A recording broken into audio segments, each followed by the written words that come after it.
Welcome! Today, we will take a deep dive of the 2026 ACC Expert Consensus Decision Pathway on the management of heart failure with preserved ejection fraction, which just came out yesterday. What do you need to know? The 2026 Expert Consensus Decision Pathway by Dr. Michelle Kittleson and colleagues builds upon and provides an update to the 2022 AHA-ACC HFSA heart failure guideline and the 2023 ACC Expert Consensus Decision Pathway on the management of HFpEF. What has changed in the last 3 to 4 years? New clinical trial data has emerged since the 2023 ECDP, particularly with SGLT2 inhibitors, non-steroidal MRAs, and incretin-based therapies such as semaglutide and tirzepatide. Finerenone received FDA approval in July 2025 for reducing cardiovascular risk in heart failure with EF of 40% or more based on the FINE-ARTS-HF trial. In addition, growing evidence supports additional cardiovascular-kidney-metabolic benefits for these overlapping therapies, and the recommendations for CKM syndrome were formalized in the 2026 AHA-ACC-ADA-SN guideline on CKD syndrome. Why should we care about HFpEF? It now accounts for more than half of all heart failure cases, and its incidence is rising while overall heart failure rates are stabilizing. Outcomes are just as bad as HFrEF, with comparable mortality and morbidity. Yet, HFpEF remains under-recognized and undertreated. The lifetime risk of developing heart failure at age 40 is approximately 20%, making this a significant public health problem. Figure 1 organizes the HFpEF pathway around 3 actions: identify, assess, and treat. Identify is performed by primary care clinicians and general cardiologists. When a patient presents with dyspnea, edema, or both, use HFpEF scoring systems, check an echocardiogram, and measure natriuretic peptides, which we will see in figures 2 and 3 of this expert consensus decision pathway. Heart failure is defined using the universal definition: symptoms or signs, plus either elevated natriuretic peptides or objective evidence of congestion.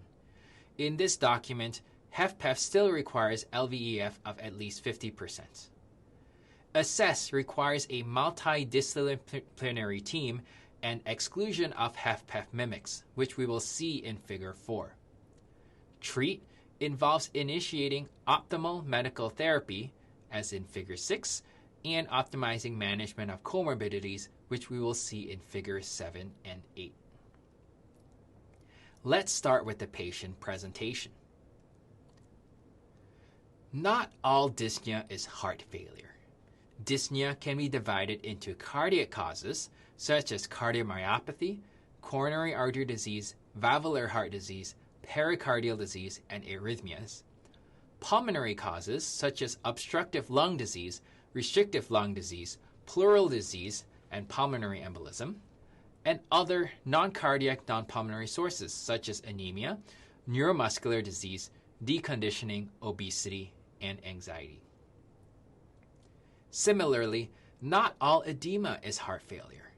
Edema can be from increased capillary hydrostatic pressure, such as cardiomyopathy, valvular disease, and pericardial disease; cirrhosis, kidney disease, venous insufficiency, portal hypertension, pregnancy, and medications, such as calcium channel blockers, NSAIDs, and corticosteroids. Edema can also be from decreased capillary oncotic pressure, such as reduced protein intake from malnutrition, reduced production from cirrhosis, and increased protein loss from malabsorption or nephrotic syndrome. The expert consensus decision pathway says, given the lack of definitive testing to establish a diagnosis of HFpEF, the use of clinical scoring systems can aid in the diagnostic evaluation. 3 algorithms, H₂FPEF, HFpEF-ABA, and HFA-PEFF may be used to determine the likelihood that HFpEF is the underlying cause in an individual with dyspnea or edema. The HFpEF score has 6 components, each corresponding to a letter in the name. H is for heavy, defined as BMI over 30 kilograms per meter square. That gives you 2 points. The other H is antihypertensives. Being on at least 2 antihypertensives gives you 1 point. F is for fibrillation. Atrial fibrillation gives you 3 points. P is for pulmonary hypertension, defined as a PASP more than 35 millimeters of mercury on echo. That gives you 1 point. E is for elder, meaning age over 60 years. That gives you 1 point. F is for filling pressure. Elevated filling pressure with a big E to small e prime greater than 9 on Doppler echocardiography gives you 1 point. This H₂FPEF score gives you a score that ranges from 0 to 9, with a corresponding probability of HFpEF shown on the bottom scale ranging from 0.2 to 0.95. A score of 6 or more points is highly suggestive of HFpEF. Note that atrial fibrillation alone contributes 3 of 9 possible points, the single largest contributor to the score. If your patient has atrial fibrillation, BMI over 30, and is over 60 years of age, they already have 6 points before you can even check the echocardiogram. The H₂FPEF score was derived and validated using invasive exercise hemodynamic measurements, so it has the strongest derivation method out of the 3 scoring systems. Its other strengths include the fact that it uses readily accessible clinical variables that are already on the problem list or routine echo, and has an easily calculable point system. It has greater accuracy despite having few input variables compared to HFA-PEFF and is more sensitive. The limitations of the H₂FPEF score is that it may not differentiate obesity-related symptoms from true HFpEF. Many individuals fall in the indeterminate or non-diagnostic category. The HFA-PEFF score is a 4-step sequential algorithm. Step P is pre-test assessment. Step E is echo and BNP. Step F1 is functional testing in cases of uncertainty. Step F2 is the final etiology. Step P is to establish pretest probability using symptoms and or signs of HF, comorbidities, and risk factors and standard echo. Step E is where most of the diagnostic work happens. A detailed echo and biomarker assessment using a scoring system with a major criteria in bold worth 2 points and any minor criteria, without bold worth 1 point. A total of 5 or more points establishes the diagnosis of HFpEF. What are the major functional criteria? Septal E prime less than 7 centimeters per second or lateral E prime less than 10 centimeters per second, or average big E to small e prime of at least 15, or TR velocity greater than 2.8 meters per second. The minor functional criteria are average E to E prime of 9 to 14, or a global longitudinal strain that is less negative than negative 16%. What are the major morphologic criteria? Left atrial volume index greater than 34 milliliters per meter square, or left ventricular mass index of at least 149 in males and 122 in females grams per meter square, and relative wall thickness. There are also minor morphologic criteria listed there. What are the major biomarker criteria while in sinus rhythm? NT-proBNP of greater than 220 pg per mil, or BNP greater than 80 pg per mil. If you are one category below that, then you get 1 point instead of 2 for NT-proBNP of 125 to 220 pg per mil, or BNP 35 to 80 pg per mil. What are the major biomarker criteria while in atrial fibrillation? NT-proBNP greater than 660 pg per mil, or BNP greater than 240 pg per mil. If you're one category below that, you get 1 point instead of 2 for NT-proBNP of 365 to 660 pg per mil, or BNP 105 to 240 pg per mil. These are things that I don't think anybody should be memorizing. A score of 5 or more points means that the diagnosis of HFpEF is established. Step F1 is to pursue a diastolic stress test, exercise echocardiography, or invasive hemodynamic measurements in cases of uncertainty. This step is often impractical in routine clinical practice and is one of the limitations that has been brought up for this algorithm. Step F2 is to determine the final etiology using special imaging, such as CMR, CT, PET, or scintigraphy, or biopsies and genetic testing, intended to exclude specific myocardial diseases. The strength of this HFA-PEFF score is that it has a strong physiologic basis and is very thorough. However, the limitations is that it is a complex involved algorithm. It's not a score you can easily calculate in your head. Also, diastolic stress testing and invasive hemodynamic measurements are not routinely available at many clinical practice locations. How about the HFpEF-ABA score? The HFpEF-ABA score uses only 3 clinical variables. Age is A, B is body mass index, and the other A is atrial fibrillation. And these are all binary. If it's present, you get 1 score. If it's absent, it's 0. Probability is calculated using an exponential equation. EF is Z over 1 plus Z times 100. Where Z is e to the power of y, and y is negative 7.79 plus 0.063 times age, plus 0.14 times BMI, plus 2.04 times AFib, where all of these variables are 1 for yes and 0 for no. So it's a regression equation. The output is a probability of HFpEF. If the probability is below 25%, then other diagnoses other than HFpEF should be considered. If it is intermediate or high, the next step is an echocardiogram, natriuretic peptide measurement, and cardiology referral. They designed this particular HFpEF-ABA score so that you don't need an echocardiogram to use this score. So this score is geared more towards primary care and for EHR-based population screening programs where you want to flag at-risk patients before they've had an echo.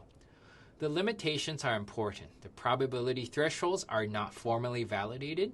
The less than 25% low probability cutoff is based on available data, but is not an established diagnostic standard, and further testing and validation are required. Table 1 spells out the strengths and limitations of the scores, which I already mentioned in the last 3 slides. If you're already in a practice with echo data available, then an H₂FPEF score will generally serve you well. As we go from Table 1 to Table 2, we move from HFpEF scores to HFpEF mimics. A clinical diagnosis of heart failure with LVEF of at least 50% or more, where a primary non-cardiac or cardiac cause is responsible, for which distinct pathophysiology and therapeutic implications are apparent. Non-cardiac conditions to distinguish from HFpEF include pulmonary disease, as suggested by, such as chronic obstructive pulmonary disease, asthma, interstitial lung disease, and pulmonary hypertension, suggested by chronic cough, wheezing, hypoxemia, reduced DLCO, right heart failure predominance, and evaluated with pulmonary function tests, chest CT, cardiopulmonary exercise testing, and right heart catheterization. Other non-cardiac conditions include kidney disease, suggested by volume overload, long-standing CKD, elevated natriuretic peptides unrelated to cardiac dysfunction, and can be evaluated with a kidney function panel and ultrasound-based volume assessments such as VEXAS. High output states include liver disease, anemia, hyperthyroidism, arteriovenous fistula, and systemic inflammation. And these can be suggested by tachycardia, warm extremities, widened pulse pressure, elevated cardiac output, and they can be evaluated with CBC, TSH, liver function tests, inflammatory markers, echo, and a right heart cath. Another possibility is obesity, which may be suggested by lower than expected natriuretic peptide levels, preserved cardiac structure, and exertional limitation out of proportion to imaging. Obesity can be evaluated with cardiopulmonary exercise testing and a right heart cath. Another possibility is frailty or deconditioning, which can be suggested by weight loss or gain, exhaustion, reduced grip strength, slow walking speed, low physical activity, and evaluated with frailty scales, laboratory evaluation, and cardiopulmonary exercise testing. For every patient who presents with dyspnea, edema, and a preserved ejection fraction, you need to systematically work through this table before diagnosing HFpEF. Cardiac conditions to distinguish from HFpEF include valvular heart disease, such as aortic stenosis, mitral regurgitation, and mitral stenosis, which will be suggested by murmurs, symptoms disproportionate to preserved EF, and evaluated with transthoracic echo with Doppler.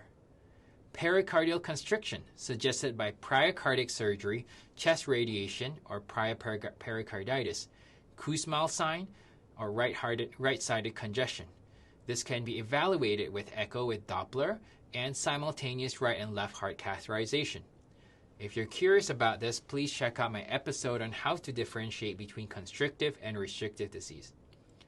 Another possibility to consider is ischemic heart disease, suggested by dyspnea as an anginal equivalent.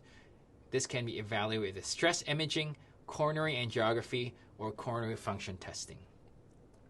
Cardiac amyloidosis is an important one. This can be suggested by increased LV wall thickness with discordant low voltage on ECG, carpal tunnel syndrome, lumbar spinal stenosis, sensory or autonomic neuropathy, and can be evaluated with monoclonal protein screen, bone-avid radionuclide scintigraphy, or endomyocardial biopsy if the monoclonal screen is positive, and TTR genetic testing. The ACC actually just released a concise clinical guidance on cardiac amyloidosis, so feel free to check out my episode and their new amyloidosis statement if you're curious about the algorithm. Also, consider hypertrophic cardiomyopathy, which may be suggested by unexplained LV hypertrophy, LV outflow tract obstruction, family history, and can be evaluated by CMR and genetic testing. Cardiac sarcoidosis would be suggested by extracardiac disease, high-degree AV block, particularly in patients under 60, ventricular arrhythmias, and evaluated with CMR, FDG PET, and tissue biopsy. Hemochromatosis would be suggested by family history, frequent blood transfusions, diabetes, and erectile dysfunction, and evaluated with ferritin, transferrin, HFE genetic testing, and CMR with T2 star imaging. Fabry's disease, which is rarer, would be suggested by angiokeratomas, sensory neuropathy, proteinuria, X-linked inheritance, and evaluated with serum alpha-galactosidase level in men, GLA genetic testing, and biopsy. I know this is a long list, but it's an important table, as failure to consider these differentials may result in missed opportunities to institute effective disease-modifying therapy, particularly for transthyretin and light chain cardiac amyloidosis, where specific treatments are now newly available. Figure 4 provides a practical decision tree for patients with dyspnea, edema, or both, and an EF of 50% or more, guiding us through a two-step exclusion process before confirming HFpEF. Step 1 is to think about the non-cardiac mimics. Is there a primary non-cardiovascular entity causing symptoms? If yes, the diagnosis is symptoms primarily from. These three words are what you use when you refer to it. The non-cardiac cause, after that, such as pulmonary disease, kidney disease, high output states such as liver disease and anemia, obesity or frailty or deconditioning. If no, you then proceed to the next step in the flowchart. HFpEF mimics from cardiac causes. Does this patient warrant a specific diagnostic assessment of a valvular heart disease or pericardial disease, myocardial disease, which can be infiltrative or restrictive, or ischemic heart disease? If yes, then you want to say heart failure is attributed to the specific cardiac cause. If no, you then proceed. If neither step yields an alternative diagnosis, then the diagnosis of HFpEF is likely. The final step is to identify relevant comorbidities contributing to the presentation that warrant treatment. HFpEF often co-occurs with CAD, AFib, hypertension, CKD, diabetes, and obesity. These are HFpEF associated with these conditions.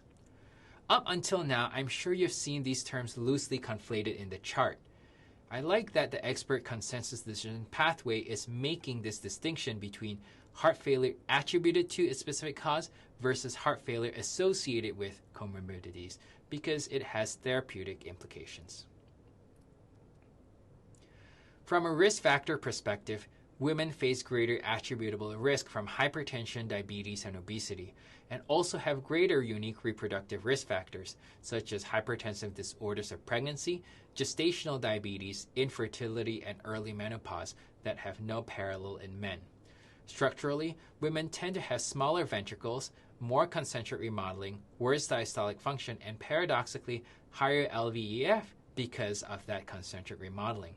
This is important because using sex-neutral echocardiographic thresholds may actually underestimate diastolic dysfunction in women. Biomarker-wise, women with HFpEF may have lower natriuretic peptide levels despite equivalent or worse hemodynamic disease, again reinforcing that a normal BNP does not necessarily exclude HFpEF, especially in women who also have central obesity. On the exercise side, studies show that women report more dyspnea and worse quality of life and have a steeper rise in filling pressures with exercise, while men have worse RVPA coupling. Therefore, it's important to recognize that HFpEF presents differently in women and not to use a normal natriuretic peptide or normal echocardiogram as reasons to dismiss the diagnosis. Now that we have thoroughly reviewed the diagnostic pathway, we can move on to the management of HFpEF. One important distinction that this document makes is between guideline-directed medical therapy, or GDMT, and optimal medical therapy, OMT. OMT is a broader umbrella than GDMT. OMT may include treatments supported by emerging trial data not yet incorporated into formal guidelines, which is particularly relevant for rapidly evolving areas such as incretin-based therapy in HFpEF. Management of HFpEF encompasses three pillars. One is optimal medical therapy, two is non-pharmacologic management, and three is risk stratification and management of comorbidities. OMT can improve symptoms and reduce risk of heart failure hospitalizations with safe and effective implementation in both outpatient and inpatient settings. OMT may include SGLT2 inhibitors, nonsteroidal MRAs, primarily finerenone, incretin-based therapies, ARNIs, i.e. sacubitril valsartan, the brand name in the US being Entresto, and ARBs. Non-pharmacologic management includes exercise, caloric restriction with or without exercise, and device therapy, primarily wireless implantable pulmonary artery monitors in selected patients. Importantly, cardiometabolic comorbidities must be treated. We will go over each of these in depth in the second half of this episode.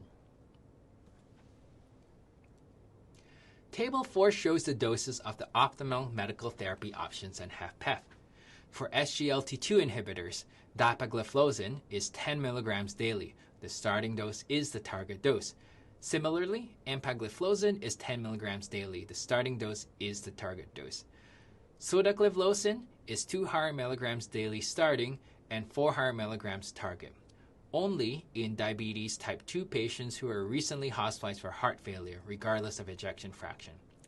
Next, we have the aldosterone antagonist. Spironolactone is 25 mg daily starting and 50 mg daily target. Finerenone, which is the favored one, is 10 mg daily starting if the eGFR is 25 to less than 60, 20 mg daily starting if the eGFR is 60 or more, with targets of 20 mg and 40 mg daily, respectively. Eplerenone has no demonstrated clinical trial benefit in HFpEF yet, but may be used as an alternative to spironolactone for gynecomastia. Incretin-based therapies include semaglutide 0.25 subcutaneous weekly starting with a 2.4 mg weekly target.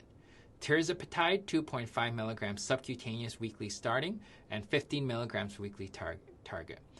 Both of these are titrated every 4 weeks as tolerated. For ARNI, sacubitril valsartan, which is Entresto, starts at 24-26 mg twice daily and 97 103 milligrams twice daily as the target. For ARBs, candesartan starts at 4 to 8 milligrams daily with a target of 32 milligrams daily. You'll notice that ACE inhibitors are deliberately left off this list in Table 4 of the consensus decision pathway, and I'll get to why that is in the subsequent slide. Table 5 provides the contraindications and cautions for each medication class. I will highlight a selection. SGLT2 inhibitors are contraindicated in type 1 diabetes mellitus, pregnancy, and lactation. In CKD, dapagliflozin should be used with caution at an eGFR under 25 and empagliflozin at an eGFR under 20, so used with caution. There is risk of developing ketoacidosis with prolonged fasting, ketogenic diet, or excessive insulin dose reduction. There's also risk of urinary and mycotic genital infections and the rare but serious complication of Fournier's gangrene. Next, finerenone is contraindicated with low eGFR, less than 25, potassium of 5.0 or higher, Addison's disease, and pregnancy. Monitor for hyperkalemia based on potassium, eGFR, and current dose. Beware of strong or moderate CYP3A4 inhibitors or inducers such as azole antifungals or macrolides. Contraindications to incretin-based therapies include personal or family history of thyroid C-cell tumors, such as medullary thyroid carcinoma or multiple endocrine neoplasia syndrome type 2, pregnancy and lactation as well. Cautions for incretin-based therapy include severe GI adverse effects, gastroparesis, acute gallbladder disease, and acute pancreatitis. Counsel patients about aspiration risk with anesthesia or deep sedation. Patients should be instructed to inform their anesthesiologist or proceduralist about their GLP-1 medication, which may need to be held before procedures, usually by 1 week. ARNIs and ARBs are contraindicated in pregnancy, lactation, and history of angioedema. ARNI should not be co-administered within 36 hours of ACE inhibitor use. Watch out for hyperkalemia, hypertension, and acute kidney injury.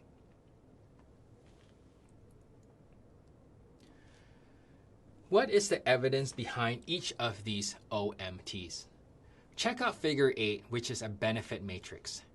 The columns show the drug classes: ACE inhibitor, ARB, ARNI, NS-MRA, which is non-steroidal mineralocorticoid antagonist, SGLT2 inhibitor, and incretin-based therapies. The rows show the metabolic condition: HFpEF, type 2 diabetes, CKD, and obesity. Each cell is color-coded by the type of benefit demonstrated. Light green indicates reduction in heart failure events. Dark green indicates reduction in cardiovascular death plus heart failure events. The pink circle indicates weight loss plus improved quality of life. Yellow indicates reduction in major adverse cardiovascular events. And blue indicates slowing of CKD progression. I will go through each cell in this benefit matrix and correlate it with a specific column in Table 3, which contains the randomized controlled trials and HFpEF, so you can understand where the data comes from. Let's start with SGLT2 inhibitors, which have the broadest benefit profile of any drug class. In HFpEF, SGLT2 inhibitors significantly reduce the combined endpoint of cardiovascular death and heart failure hospitalization, the dark green cell, as demonstrated in DELIVER with dapagliflozin and EMPEROR Preserved with empagliflozin. In type 2 diabetes, SGLT2 inhibitors reduce major adverse cardiovascular events independently of their glucose-lowering effect, supporting their use in adults with type 2 diabetes and established atherosclerotic cardiovascular disease regardless of glycemic control. In CKD, dedicated trials with dapagliflozin and empagliflozin have demonstrated significant slowing of kidney dysfunction progression, including in individuals with diabetic kidney disease, meaning SGLT2 inhibitors simultaneously protect both the heart and the kidneys. Next, nonsteroidal MRA, namely finerenone, is strong in HFpEF and CKD, with targeted benefits in type 2 diabetes. In HFpEF, Finerenone specifically reduces the composite of cardiovascular death and total worsening heart failure events. Again, a dark green cell, as demonstrated in FINE-ARTS-HF, with the benefit driven primarily by a reduction in worsening heart failure events rather than cardiovascular mortality. TOPCAT with spironolactone was a complicated story. The trial was negative overall, but the North American subgroup showed significant benefit while the Russia-Georgia cohort did not, which might be due to problems with protocol adherence and drug procurement in these regions. In type 2 diabetes with existing CKD, finerenone reduces major adverse cardiovascular events. Notably, Figure 8 specifies if existing CKD, meaning that this cardiovascular benefit has been specifically demonstrated when CKD coexists with type 2 diabetes, not in diabetes alone. In CKD, finerenone slows CKD progression, and Figure 8 specifies if proteinuria, meaning this kidney protective benefit is most clearly established in patients with proteinuric CKD, consistent with the Fidelio and Figaro trial populations. Now we'll move on to incretin-based therapies. Incretin-based therapies are the leaders for obesity and quality of life, with an emerging HFpEF benefit. In HFpEF, incretin-based therapies reduce heart failure events and produce meaningful weight loss with improved quality of life, as demonstrated in STEP-HFpEF with semaglutide, 13.3% body weight reduction and clinically meaningful KCCQ improvement, and SUMMIT with tirzepatide, 11.6% body weight reduction and a statistically significant reduction in a composite of worsening heart failure and cardiovascular death. However, Figure 8 appropriately notes a small number of heart failure events, reflecting the limited certainty of the heart failure-specific mortality benefit given the relatively short follow-up and small trial sizes. In type 2 diabetes, GLP-1 receptor agonists, including liraglutide, semaglutide, and dulaglutide, reduce major adverse cardiovascular events beyond glycemic control, and semaglutide has also demonstrated kidney protection in patients with type 2 diabetes and CKD, benefits that extend well beyond glucose lowering. In obesity, both semaglutide and tirzepatide produce substantial and sustained weight loss with meaningful improvements in quality of life, the pink circle benefit, representing the most potent pharmacologic weight loss strategy currently available and directly addressing one of the primary drivers of HFpEF.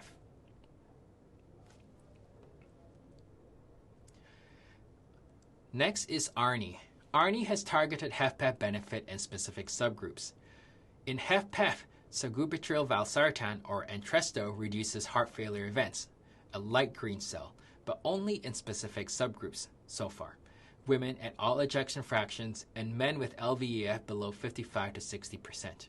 Figure 8 explicitly labels this if female or LVEF less than 55 to 60, reflecting that overall Paragon heart failure trial was neutral and that the benefit is concentrated in these pre-specified subgroups.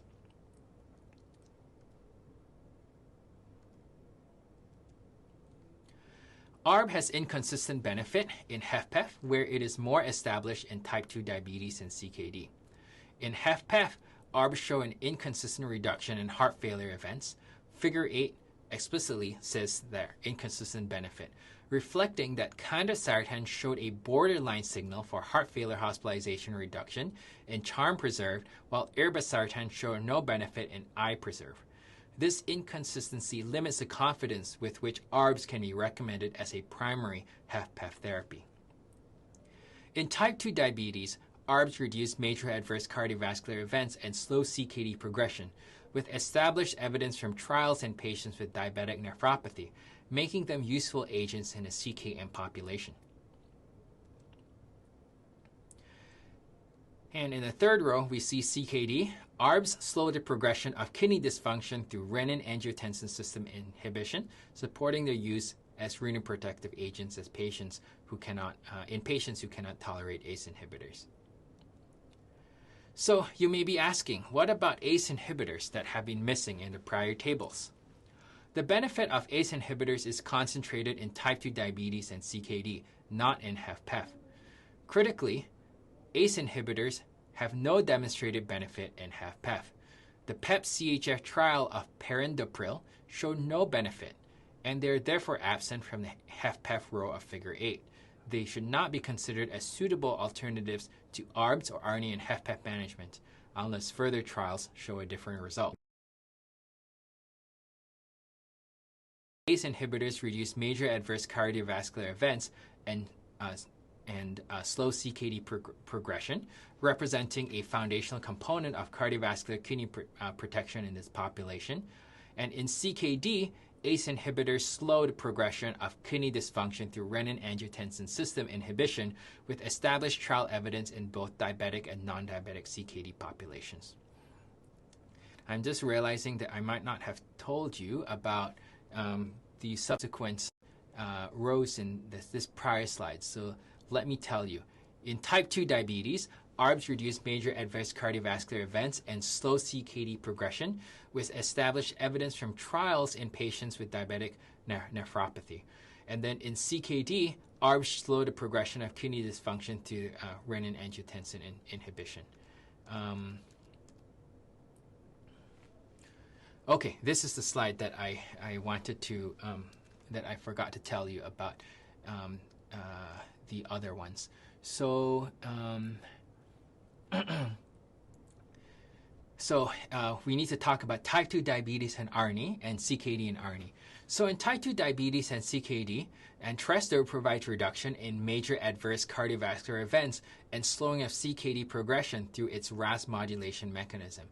Benefits it shares with ACE inhibitors and ARBs in these conditions. So I actually think that there should be a dark green box and a light blue box in the diabetes and CKD rows. Maybe they just forgot to draw it. Okay, now we can move on. Now that we have an understanding of the evidence behind each medical therapy, I feel we are ready to understand Figure 6, which gives us the algorithm for layering optimal medical therapy for HFpEF. You start with the two universal cornerstone therapies, unless contraindicated, for all patients with HFpEF. That's SGLT2 inhibitors and nonsteroidal MRA, finerenone being preferred. Then you add incretin-based therapy, semaglutide or tirzepatide when BMI is 30 or more, to improve health status and exercise function and to potentially reduce worsening heart failure events. You titrate diuretic agents when fluid retention is present, and you add Entresto for women at all ejection fractions and men with LVEF under 55 to 60%, and patients with hypertension as an additional indication. Alternatively, you can add ARB, candesartan, for individuals with ARNI contraindications or intolerance, particularly if hypertension is present. Avoid beta blockers in the absence of a specific indication, i.e. no angina and no atrial fibrillation requiring rate control. Early initiation and titration of these therapies reduces the composite heart failure hospitalizations and death.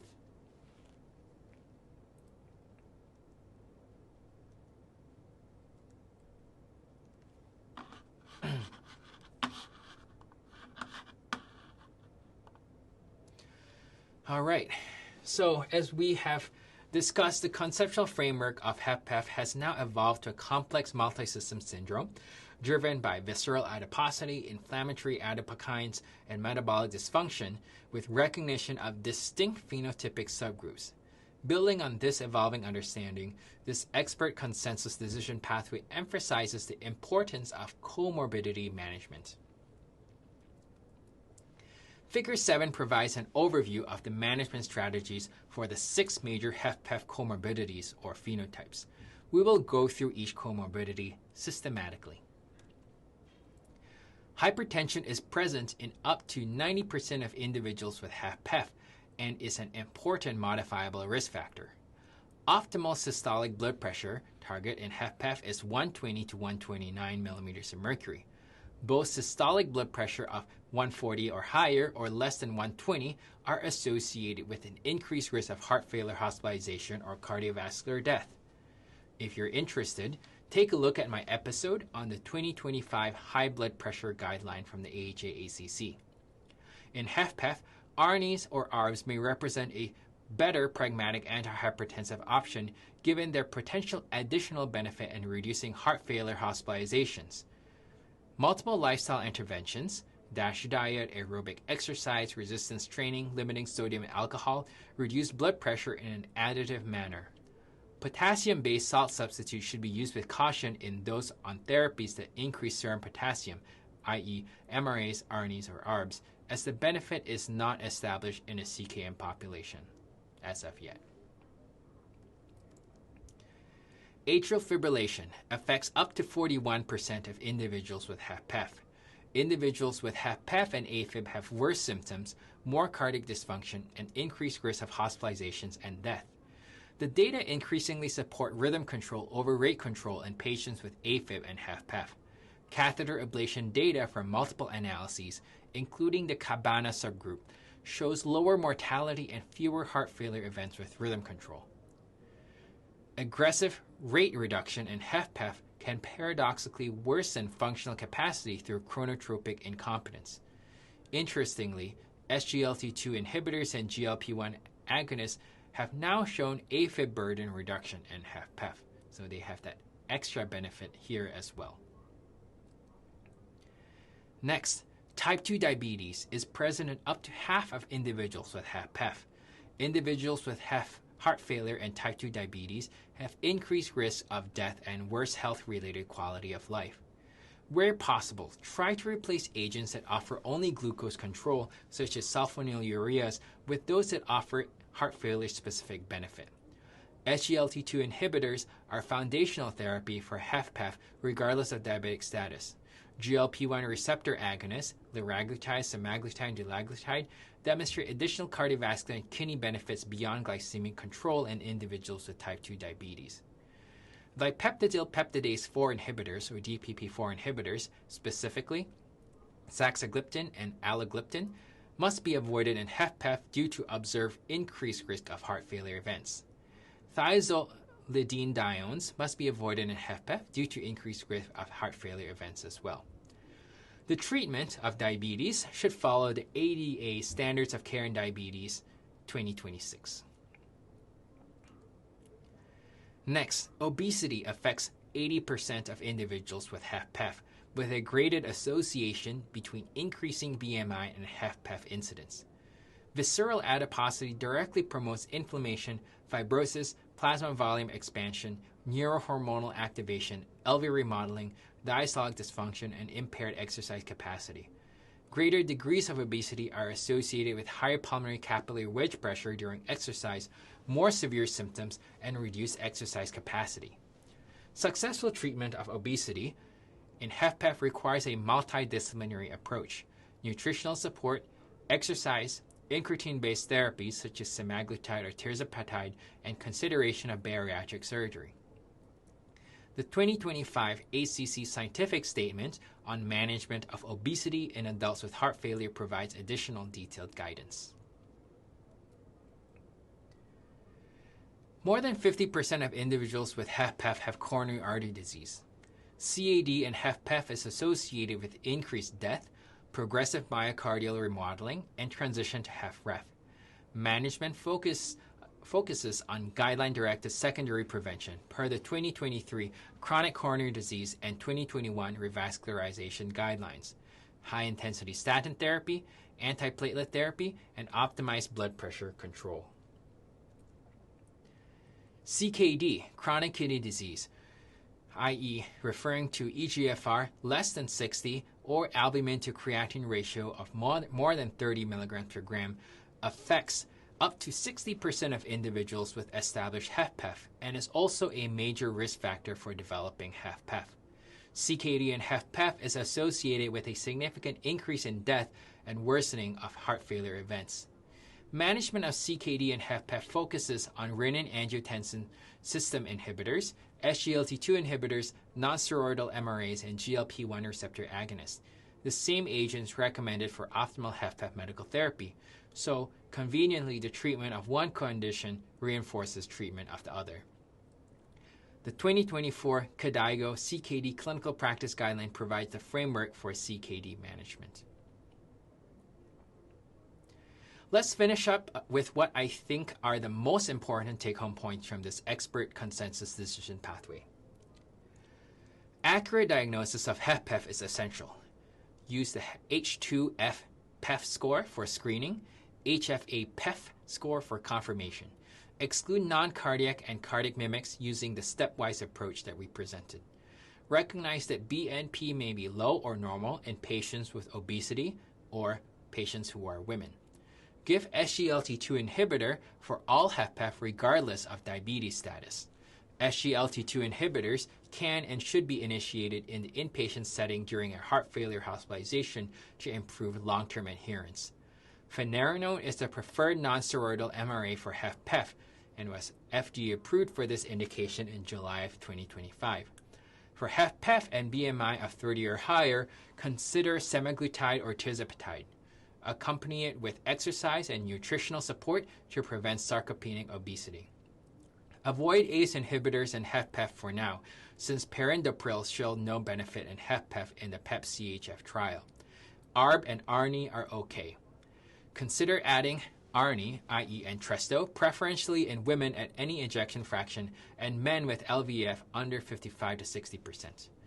Avoid beta blockers and HFpEF unless they have specific indications such as angina or AFib requiring rate control. Manage HFpEF comorbidities, hypertension targeting a systolic blood pressure of 120 to 129 millimeters of mercury, AFib favoring rhythm control if possible, diabetes with SGLT2 inhibitors first, and avoidance of DPP4 inhibitors and thiazolidinediones, CKD, and obesity. The CKM framework helps select therapies with overlapping benefits, particularly SGLT2 inhibitors, finerenone, and incretin-based therapies. Okay, we've covered a lot today. That's all for the 2026 ACC Expert Consensus Decision Pathway on the Management of Heart Failure with Preserved Ejection Fraction. You can read the primary document at the ACC Guideline Hub on JACC. Thank you for tuning in. Until next time.